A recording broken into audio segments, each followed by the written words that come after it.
Assalamualaikum warahmatullahi wabarakatuh. Selamat sore teman-teman. Ini rekaman kuliah kita yang ke-10 ya teman-teman ya.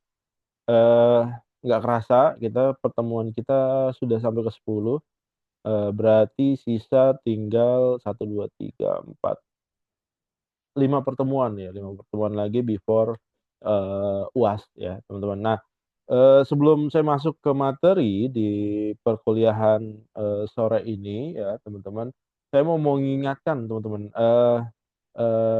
buat teman-teman yang, sudah di week ke-6 ya, membuat tugas perihal bisnis model Canvas ya, eee, BMC. Nah ini ya, tugasnya bisnis model Canvas. Nilai sudah saya keluarin ya teman-teman ya, silakan nanti dicek, kemudian nilai UTS juga udah keluar, silakan nanti dicek. Nah, buat teman-teman yang, eee, belum mengumpulkan nih dari 60 orang yang sudah mengumpulkan ada 53, berarti sisanya ada 7 yang belum mengumpulkan. Nah, yang 7 belum mengumpulkan, segera dikumpulkan. Saya tunggu paling lambat minggu depan. Kalau enggak, ya udah berarti Anda, potensi nggak lulus teman-teman di mata kuliah saya ya. Saya ingetin Anda yang tidak mengumpulkan potensi tidak lulus di mata kuliah saya. Oke, pastikan ya teman-teman, mengerjakan dengan baik ya. Kemudian, yang tahap 2-nya adalah Anda udah mulai bisnisnya nih dari bisnis model Canvas yang, sudah Anda buat di week ke-6 ya. Jadi di week ke-9 ini, aturannya mulai dari minggu kemarin ya, ini Anda udah mulai jualan ya. Nanti di week 10 ya, nanti akan saya posting, Dropbox ya. Saya buat aja nanti, biar Anda langsung bisa posting ya. Yang Anda posting apa? Yang Anda posting adalah foto-foto kegiatan jualan Anda ya. Eee, Cukup nanti 1 foto aja atau 2 foto, 2, 3 foto lah ya, yang Anda posting. Saya minta Anda konsisten nanti minggu depan Anda posting lagi foto dan segala macam ya. Kita pakai. Nah ini assignment ya, foto kegiatan bisnis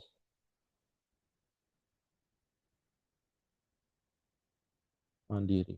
Oke, karena Anda, di luar kampus ya yang Anda, kerjakan, maka nih foto kegiatan bisnis mandiri ya. Kemudian silakan posting foto kegiatan bisnis mandiri Anda. Tampilkan 2 sampai 3 foto. Langsung Anda, upload ya 2 sampai 3 foto, oke, cut off berarti, due date-nya submission due date, oh nggak usah pakai cut off ya, minggu depan berarti ya 14 ya teman-teman ya, 14. Oke, oke. Ini jamnya jam jam 15, oke, before kuliah ya. Oke, kemudian,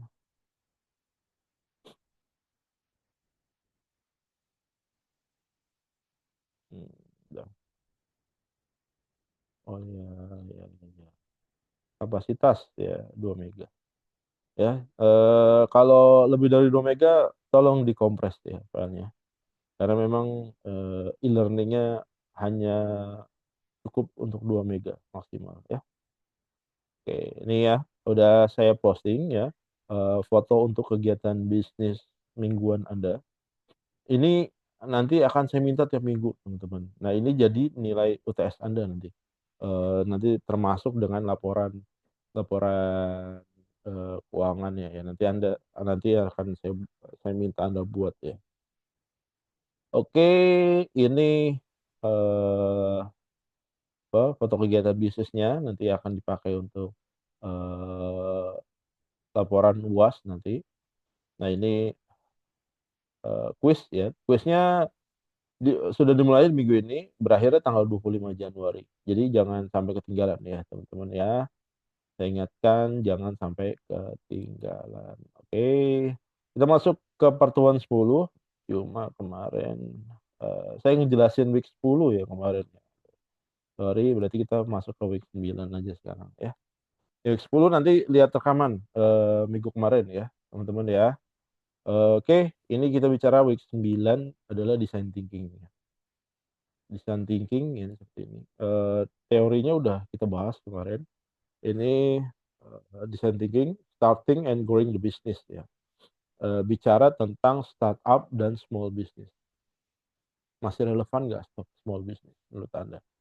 Kalau saya pribadi, menurut saya udah nggak relevan small business karena, eee, big business and small business have, same, kesempatan yang sama ya, punya kesempatan yang sama, punya peluang yang sama, punya opportunity yang sama. Jadi mau dia startup, mau dia small business, mau dia big business, dia punya big modal gitu ya, menurut saya sih, punya peluang yang sama. Karena apa? Karena, eee apa, aksesnya sekarang, lebih murah ya, more cheaper ya, cheaper sorry bukan more cheaper, udah more cheaper lagi, cheaper ya, udah murah murah sekali gitu ya teman-teman. Anda bisa, melakukan campaign di media sosial, dengan puluhan ribu gitu ya, dengan ratusan ribuan udah bisa mulai itu ya. Kemudian ada startup dan exit plan, nah itu tentang, eee tujuannya startup gitu. Jadi ada orang, yang invest di startup ditanya, "Kenapa Anda invest di startup?" "Saya sudah merencanakan, 2 tahun lagi saya akan, keluar dari bisnis ini." Nah, artinya apa gitu ya, artinya orang yang masuk di startup dia, menginginkan, gain yang, eee, fantastis nanti saat startup itu grow gitu ya. Kemudian ada still stupid dan still learn. Ya, Anda yang mana nih? Tetap bodoh ya atau tetap belajar. Jangan sampai Anda tetap bodoh ya teman-teman. Eee, Anda nggak mau berkembang, Anda bodoh. Karena seperti kuliah saya yang sebelumnya ya saya sering bilang ke Anda, eee, hidup ini adalah pergerakan ya teman-teman ya. Anda harus selalu bergerak agar tetap hidup. Kalau Anda tidak mau bergerak ya Anda akan mati. Itu dinamakan still stupid ya. Oke, bukan bukan goblok ya. Nanti kalau goblok kaitannya, ke tukang es teh manis, jangan. Oke, ada juga connect with other ya, working with, vision ya, entrepreneurship skills, juga ada di dalamnya ada identify, opportunities dan juga ada creating value. Jadi bagaimana Anda mau jadi pengusaha? Knowledge, motivasi, karakter, quality harus kuat ya teman-teman ya. Kalau Anda mentalnya tempe ya, Anda belum mulai udah, pesimis, Anda nggak akan jadi entrepreneur. Apakah Anda pekerja bisa jadi entrepreneur? Bisa teman-teman, banyak ya, bahkan Anda yang pegawai negeri juga bisa ya, eee, banyak kasusnya lah ya. Ada teman saya juga, teman kuliah S2 gitu ya, dia, pegawai negeri di Kementerian Keuangan, saya tanya, "Kenapa, mau melanjutkan pendidikan?" Gitu. "Saya mau resign dari Kementerian Keuangan." "Mau ngapain resign dari Kementerian Keuangan?" "Anda mungkin, ada yang dulu bekerja di sana, ada yang memimpikan kerja di sana gitu ya, karena penghasilan yang luar biasa, eee, kenapa mau resign?" "Saya ingin, punya bisnis sendiri." Gitu ya teman-teman. Jadi jangan sampai, Anda nggak punya 4 ini, knowledge nggak ada, motivasi nggak ada, nggak punya karakter ya, nggak punya quality, ya udah selesai gitu ya. Nah ini, lingkarannya nih ya, mulai dari kreativitas gitu ya. Anda kalau Anda entrepreneur, Anda harus punya kreativitas. Biar apa? Biar Anda punya eee, konsep, gagasan, punya ide yang memang bisa dijual gitu ya. Nggak semua orang punya ini. Apakah ini bakat alam gitu ya, bakat dari sononya? Enggak juga teman-teman, itu bisa dilatih. Ini intuinitas yang bisa dilatih gitu ya. Ini kemampuan, orang yang bisa dilatih. Kalau Anda sering mengasah kreativitas Anda, sering mengasah ide-ide Anda gitu ya, maka yang terjadi apa? Yang terjadi Anda akan ahli di sana, ya. Nanti dari ide, konsep, gagasan yang memang kreatif gitu ya, maka Anda bisa jadi, eee, menemukan peluang atau memecahkan masalah. Nanti kalau dikaitkan dengan bisnis, peluangnya apa nih? Opportunity-nya apa nih buat bisnis? Memecahkan masalah yang mana dari bisnis gitu ya. Eee, jadi seperti itu. Nah ini kejeniusan kejeniusan Edison, Thomas Alva Edison. Anda tahu nggak Thomas Alva Edison? Hah? Nah dilihat aja tuh dia lagi megang bohlam, itu yang dia temukan. Anda tahu berapa kali dia nyoba sampai bisa menemukan bohlam? Ribuan ya teman-teman ya kalau Anda baca story-nya. Ya, dan ini kejeniusan si Thomas Alva Edison ini terletak pada kemampuannya untuk memahami pasar yang sepenuhnya, berkembang, bukan hanya perangkat yang terpisah. Pendekatannya apa? Contoh awalnya dari yang sekarang disebut, pemikiran desain atau design thinking ya, sebuah metodologi yang mengilhami spektrum penuh aktivitas inovasi dengan etos desain yang berpusat pada manusia. Inovasi ini didukung, oleh pemahaman yang menyeluruh melalui pengamatan langsung tentang apa yang diinginkan dan dibutuhkan orang dalam hidup mereka, dan apa yang mereka suka dan tidak suka tentang cara, eee, produk tertentu dibuat, dikemas, dipasarkan, kemudian dijual dan juga didukung. Jadi apa? Menurut David Kelly, founder IDEO, creative confidence creative confidence is the notion that you have a big idea and that you have the ability to act on them. Anda punya ide dan Anda bisa merealisasikan dan Anda bisa, menerjemahkannya, itu. Jadi, eee, kalau saya melatih, intimitas saya, ide saya gitu ya, eee contohnya dalam, sisi bisnis gitu, saya sering mengamati tuh lingkungan sekitar itu. Saya lihat saya menggunakan kacamata persepsi saya.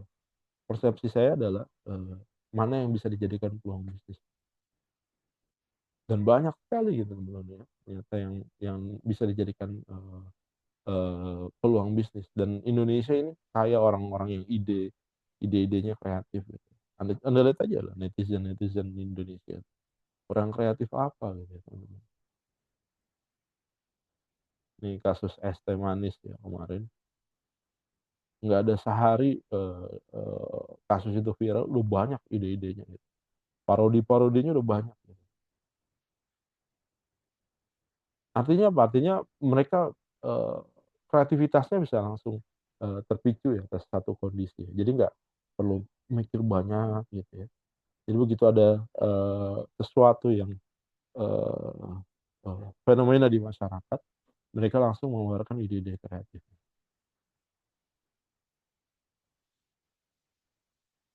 Design thinking ya, human centered design thinking ya, ini desain yang dibuat, berpusat kepada manusia, human centered. Dia nawarin, pemecah masalah untuk merancang dengan komunitas, untuk memahami secara mendalam yang ingin mereka layani, untuk memimpikan sejumlah ide dan untuk menciptakan solusi baru yang inovatif, yang berakar pada kebutuhan aktual di masyarakat. Pendekatannya unik nih, untuk memecahkan masalah, eee, sometimes, dibilang seperti kegilaan pada metode ya. Proses ini dirancang untuk membuat kita belajar langsung dari orang, membuka diri terhadap, berbagai kemungkinan kreatif dan kemungkinan membidik apa yang paling diinginkan, layak untuk orang-orang yang, disasar atau target market, teman-teman ya. Nah, di dalamnya ada inspiration ya, kemudian ada ideation ya. Inspiration ini in this phase, you will learn how to better understand people, you will observe their lives, hear their hopes ya, harapannya dia gimana, ya, and get smart on your challenge.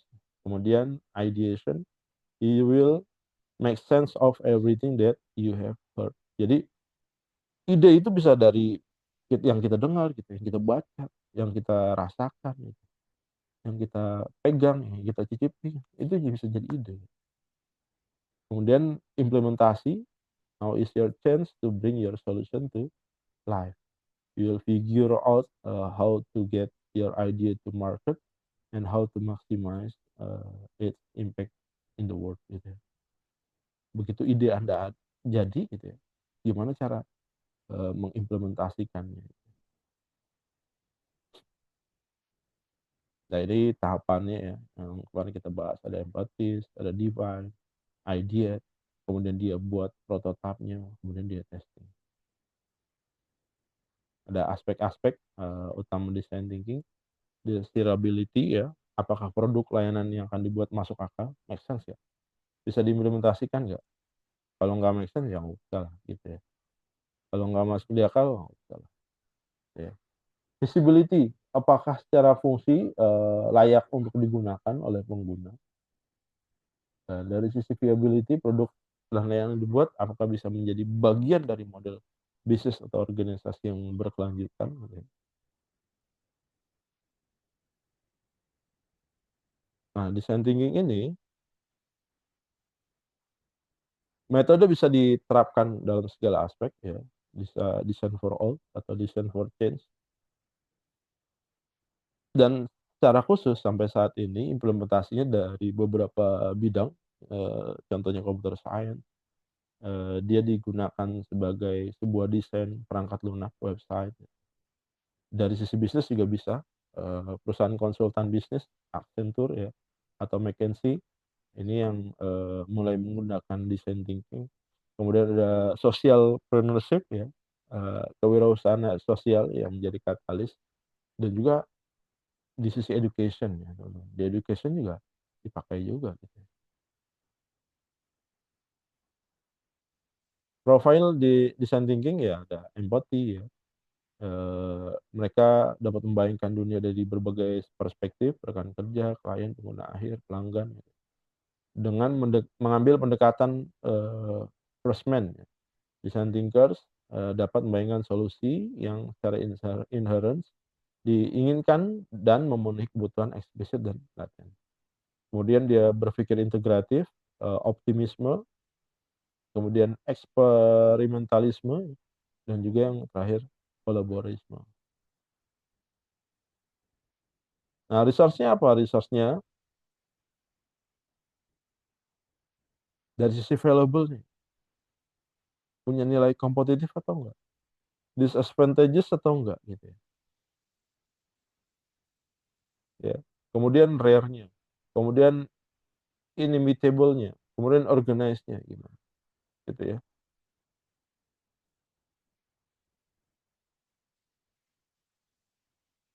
Nah, design thinking ini, banyak pandangan ya berbasis sumber daya resource ya, atau RBV, mulai dari, produknya gitu ya, mulai dari layanan ya, ya itu bisa di-explore ya teman-teman, bisa diperdalam. Kira-kira produknya, eee eee, punya value lebih atau enggak, ya enggak? Inti dari kesuksesan bisnis adalah, competitive advantage gitu ya, eee eee, apa yang, eee, perusahaan punya dan orang lain nggak punya gitu, itu yang competitive advantage. Contohnya apa, ya misalkan kalau di banking gitu ya, dulu waktu awal-awal ATM baru ada gitu ya, dan hanya beberapa banking aja yang punya. Nah itu competitive advantage jadinya. Tapi begitu semua punya ATM, itu bukan jadi competitive advantage lagi ATM.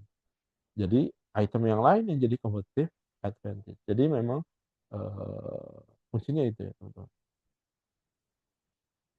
Oke, teman-teman, itu materi yang, bisa saya sampaikan pada, pertemuan, ke-10 hari ini gitu ya. Jangan lupa nanti, teman-teman, apa, kerjakan tugasnya gitu ya, yang di week ke-6 yang belum mengumpulkan segera dikumpulkan. Kemudian untuk week ini Anda, kumpulkan foto-foto kegiatan Anda ya, dari jualan Anda. Kalau Anda kan kerja di kantoran ya bebas aja tergantung dari bisnis Anda tinggal foto aja gitu ya, kegiatan Anda, macam-macam tadi ada yang jual cemilan, ada yang jual minuman gitu ya, ada yang jualan pulsa. Nah itu bisa difoto aja kegiatannya, transaksinya kayak gimana. Nanti minggu depan saya minta foto lagi. Jadi, eee konsisten ya tiap minggu kita, harus upload foto dan di akhir nanti saya minta laporan, bisnisnya termasuk laporan keuangannya, include dengan foto-fotonya nanti dimasukkan gitu ya. Oke, terima kasih teman-teman, itu yang bisa saya sampaikan pada pertemuan kali ini, atas perhatian dan kerjasama diucapkan terima kasih, selamat sore, assalamualaikum warahmatullahi wabarakatuh.